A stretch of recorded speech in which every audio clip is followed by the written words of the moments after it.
news on the Candy, Mike, and Todd Show.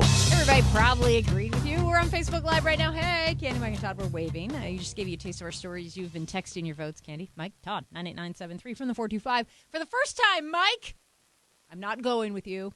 Give me the Death Park skin slide. Okay, I didn't. All right. From the 206, Todd's story. Even though I disagree with his politics, I need to hear his spin. That's from Jay. No spin. It's Politico. Decent publication. No spin. So, this take, then. This version. Better. This story. You wanted to just hear you being sensitive. Well, there you go, Jay. We gave you what you wanted. And from the 253, I vote for Candy because she always hits my creepy button. You're welcome. Choose Your News scoreboard says Todd is at 46. Can I put in a public request for someone to put that in their marriage vows? Creepy I button. love you because you always hit my creepy button. You always hit my creepy button. I think that's nice. So Todd is at 46. Mike is at 60. I'm at 44. You ain't first. You're last. Winner of Choose Your News today. Everyone who wanted to hear about the creepiness of the best/worst water park of all time. All right, so let me explain this to you. Some of the eyewitnesses said statements like, I thought he was decapitated. She was on fire. I was electrocuted twice. We couldn't find his teeth. Now, when you hear that, you think, what? Mad Max Beyond Thunderdome. You hear MMA fight. These were eyewitness statements about the best/worst water park ever, and it was all real. It has been closed for years, but there's a brand new documentary highlighting the crazy, unsafe, but wildly popular New Jersey water park called Action Park. And I'll have you know at 98973, several people were guessing that this was the park. Action Park was infamous. Now everyone's looking up videos. It Mike gets just showed worse. it to me. It gets worse. Anyway, so it's infamous for chaos. It stayed open for 18 years with non-existent safety standards, fake insurance, an abundance of alcohol, and undertrained, underage teenage employees. Those were mostly to blame for the grisly reputation. Countless injuries and 6 fatalities. At the most dangerous theme park of all time, there was a water slide that held one person that went in a flip. Now imagine getting stuck in that thing. Oh, the 360 loop is what you're talking about. There's a water slide. That's what Mike showed me. A bunch of kids built it because that's what it was. The first couple people that came in came out and their mouths were all bloody. And they sent a couple other people down and they came down with lacerations. Then they took the loop apart and they found teeth stuck in the padding from the first couple people.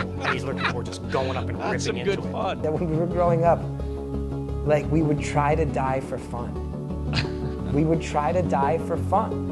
Everybody almost died there. He poured gasoline on his tennis balls and had putting them into the air cannon, lighting the balls on fire, and was shooting them at the tanks. Every member of my family was injured in that park at some time or another. They called it Traction Park. That Class was Action Park? Class Action Park, the lawyers called it. Now, Class Action Park, that's what the documentary is called. It starts out with people having fun. And when I say having fun, picture Wild Waves on steroids, but everybody is drunk. And when I say everyone is drunk, by the end of this documentary, you learn about real crimes that were committed.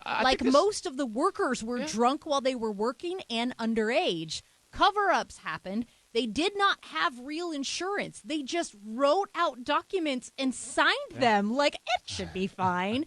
This story has not been told truthfully. That's what the documentary people were saying when they had put this together. But they did mention that 360 loop-de-loop water slide. It's called the Cannonball Loop. And it was, in fact, designed by the park owner's 14-year-old son because he said, you know what would be cool? The first 5 people lost full sets of teeth in the loop. And so they were describing there how they had to take it apart. And then they put it back together again. And we all know, having any of you out there, 14-year-old boys primarily, but there might be a few 14-year-old girls who also know this, we all know what the inspiration for this was, don't we? What? Todd? No, I do not. Hot Wheels. Oh, yeah. Looking at that. Of course. Yeah. Right, look at it. It looks just like a Hot Wheel track. From the 206. That's what makes it so awesome. I'm so excited you're talking about this. Action Park was awesome. I grew up in Connecticut. We went there a couple of times a year. Did I ever get hurt? Yeah. That's what I was going to say. People kept going back. I would have. Yeah. Now I saw this and I started getting wistful. Man, I wish we had a water park like that. The back other home. thing that had happened was, you know, when you have been in water parks recently, what happens when thunder starts? Everybody out of the pool. Not there. Not there. People got electrocuted multiple All right. times. Throw in the the BBs water. in the pool. Get the steel. Get the metal in the All right, pool. kid, grab this rod and take off. Yeah. It's called Well, Class Action Park. That's the documentary. You will see it very soon. Coming up on the Candy, Mike, and Todd show, you might not know this, but medical residents are walking out. They sort of think you might prefer to have someone who is, trying to save your life, who's not falling asleep. We'll talk about that as we come back on the Candy, Mike, and Todd show. Let's get a traffic report from Tracy Taylor, brought to you by the Emerald Queen Casino. Hood Canal Bridge is closed for traffic as they let boats through.